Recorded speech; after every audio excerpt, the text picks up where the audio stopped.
நீங்க ஒரு கோர்ட் கேஸ்ல ஜெயிக்கிறீங்கன்னு வச்சுக்கோங்க. ஆனா உங்களுக்கு பணம் தர வேண்டியால் திடீர்னு காணாம போயிட்டா என்ன பண்ணுவீங்க? இது ஏதோ சினிமா கதை மாதிரி இருக்கலாம். ஆனா இது ஒரு தனி மனுஷன் நடத்தின நிஜமான சட்ட போராட்டத்தோட கதை. யோசிச்சு பாருங்க. கோர்ட்டு உங்க பக்கம் தீர்ப்பு சொல்லிருச்சு. ஆனா அந்த தீர்ப்பு கையில இருந்தும் பிரயோஜனம் இல்லாம போயிடுது. ஏன்னா அதை செயல்படுத்தணும்னா உங்களுக்கு பணம் தர வேண்டியவரோட அட்ரஸ் வேணும். ஆனா அவரை ஆளையே காணோம். இங்க இருந்து தான் இந்த சுவாரஸ்யமான கேஸ் ஆரம்பிக்குது. இது வெறும் ஒரு அட்ரஸ தேடின கதை மட்டும் இல்ல. நம்ம இந்தியாவோட தகவல் அறியும் உரிமை சட்டத்தை, அதாவது ஆர்டிஐ ஒரு ஆயுதமா பயன்படுத்தி ஒரு தனி மனுஷன் எப்படி ஒரு பெரிய சிஸ்டத்தையே எதிர்த்து போராடினாருங்கிறது தான் கதை. வாங்க இந்த கேஸை நம்ம கொஞ்சம் ஆழமா பார்க்கலாம். சரி, இந்த கதையோட ஹீரோ யாருன்னு பாத்தீங்கன்னா காளிய பெருமாள். அவரோட கோரிக்கை ரொம்ப சிம்பிளானது தான். ஆனா கோர்ட்ல ஜெயிக்கிறது பாதி கிணறு தாண்டின மாதிரி தாங்கிறத அவர் சீக்கிரமே புரிஞ்சுக்கிட்டாரு. இந்த சம்பவம் நடந்தது 1998ல. காளிய பெருமாள் ராமச்சந்திர ராவ் மேல போட்ட ஒரு வழக்குல ஜெயிக்கிறாரு. இந்த ராமச்சந்திர ராவ் யாருன்னா ஒரு ரிட்டையர்ட் கவர்மெண்ட் ஊழியர். இப்போ இங்க தான் பிரச்சனையே ஆரம்பிக்குது. கையில கோர்ட் ஆர்டர் இருக்கு, ஆனா பணத்தை வசூலிக்கணும்னா ராவோட அட்ரஸ் வேணும். அது இவர்கிட்ட இல்ல. இப்போ காளிய பெருமாள் கிட்ட இருந்த ஒரே ஒரு க்ளூ என்னன்னா, ராமச்சந்திர ராவ் ஒரு கவர்மெண்ட் பென்ஷனர். உடனே அவர் கையில் எடுத்த ஆயுதம் தான் தகவல் அறியும் உரிமை சட்டம், அதாவது ஆர்டிஐ. ரொம்ப சிம்பிளா யோசிச்சாரு. பென்ஷன் கொடுக்கற கவர்மெண்ட் ஆபீஸ்ல கேட்டா அட்ரஸ் கிடைச்சிடும்னு நினைச்சாரு. ஆனா அவர் நினைச்சது நடக்கல. அவரோட ஒரே ஒரு கோரிக்கை 1ல 2ல அடுத்தடுத்த 3 இடத்துல நிராகரிக்கப்பட்டுச்சு. அப்படியே ஒரு பெரிய சிவுறு மாதிரி அவருக்கு முன்னாடி வந்து நின்னுச்சு இந்த நிராகரிப்புகள். முதல்ல போஸ்ட் ஆபீஸுக்கு போனாரு. அவங்க என்ன சொன்னாங்க? இது ஒரு பிரைவேட் கேஸ், எங்களால தர முடியாதுன்னு சொல்லிட்டாங்க. சரி, அடுத்ததா மேல்முறையீட்டு ஆணையத்துக்கு போனாரு. அங்க இது தேர்ட் பார்ட்டி பிரைவசின்னு ஒரு காரணத்தை சொல்லி அதையும் ரிஜெக்ட் பண்ணிட்டாங்க.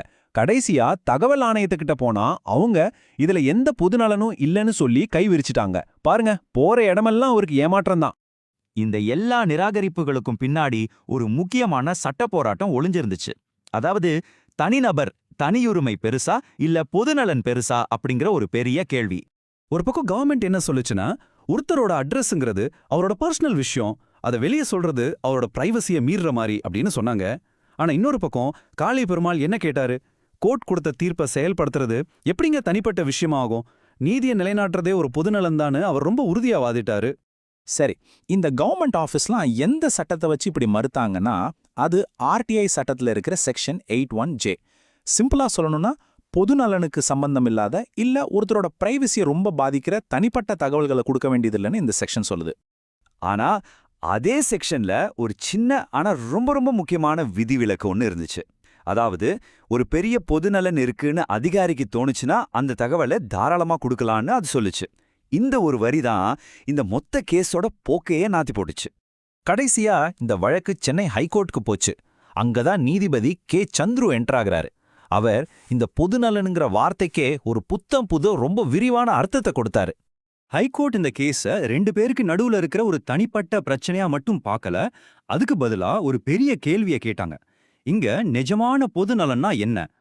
இங்க தான் ஹைகோர்ட்டோட வாதம் ரொம்பவே ஷார்ப்பா இருந்துச்சு. அவங்க என்ன சொன்னாங்கன்னா, அந்த அட்ரஸ கொடுக்கறதுல நிறைய பொதுநலன் இருக்குன்னு சொன்னாங்க. முதல்ல, ஒரு கோர்ட்டு தீர்ப்பை செயல்படுத்துறது ஒரு பொதுவான விஷயம், பிரைவேட் விஷயம் இல்ல. 2வது, இதனால நீதித்துறையோட அதிகாரம் உறுதி செய்யப்படுது. 3வது, இது பென்ஷன்ல நடக்கிற மோசடிகளை தடுக்கவும் உதவும். 4வது, கவர்மெண்ட் ஆபீசர்ஸ் கோர்ட் ஆர்டருக்கு உதவணுமே தவிர தடையா இருக்கக்கூடாது. கடைசியா, ரொம்ப முக்கியமா, ஒரு கவர்மெண்ட் பென்ஷனரோட நடத்தையும் பொது பொறுப்புக்குள்ள வர்றதுதான்னு ரொம்ப தெளிவா சொல்லிட்டாங்க. இந்த வாதத்துக்கு வலு சேர்க்கிற மாதிரி ஒரு கோர்ட் தீர்ப்பையும் சுட்டிக்காட்டினாங்க. அதுல என்ன சொல்லியிருக்குன்னா, ஒரு கவர்மெண்ட் ஊழியருக்கு பென்ஷன் கொடுக்கறதும் அதை தொடர்றதும் அவரோட நன்னடத்தையே பொறுத்ததுன்னு. இதுக்கு என்ன அர்த்தம்னா, ரிட்டையர் ஆனாலும் ஒருத்தர் முழுசா கவர்மெண்டோட கட்டுப்பாட்டை விட்டு வெளியே போயிட மாட்டாருங்கிறது தான். சரி, அப்போ இந்த கேஸ் ஏன் இவ்ளோ முக்கியம்னு நம்ம தெரிஞ்சுக்கணும். ஒரு சாதாரண மனுஷனோட அட்ரஸ் தேடல் எப்படி ஒரு நாட்டுக்கே வழிகாட்டுற தீர்ப்பா மாறுச்சுங்கிறது தான் இங்க விஷயம். ஹைகோர்ட்டோட ஃபைனல் ஜட்மெண்ட் ரொம்பவே கிளியர். தகவல் கேட்கிற இந்த உரிமை ஒரு பெரிய பொதுநலனுக்காக தான். அதனால அந்த அட்ரஸ உடனே கொடுக்கணும். அப்போ இந்த கேஸ்ல இருந்து நாம கத்துக்க வேண்டியது என்ன?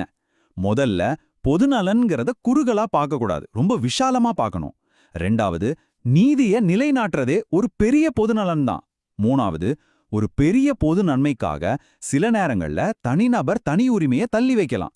கடைசியா, ஆர்டிஐ சட்டம் சும்மா இல்ல, அது நம்மள மாதிரி சாதாரண மக்கள் கையில இருக்கிற ஒரு பவர்ஃபுல்லான டூல். இந்த கேஸ் நம்ம எல்லார்கிட்டயும் ஒரு முக்கியமான கேள்வியை விட்டுட்டு போகுது. நம்மளோட தனிப்பட்ட பிரைவசிக்கும் ஒரு வெளிப்படையான பொறுப்பான சிஸ்டம்க்கும் நடுவுல நாம எப்படி ஒரு பேலன்ஸை கொண்டு வர முடியும்? யோசிச்சு பாருங்க.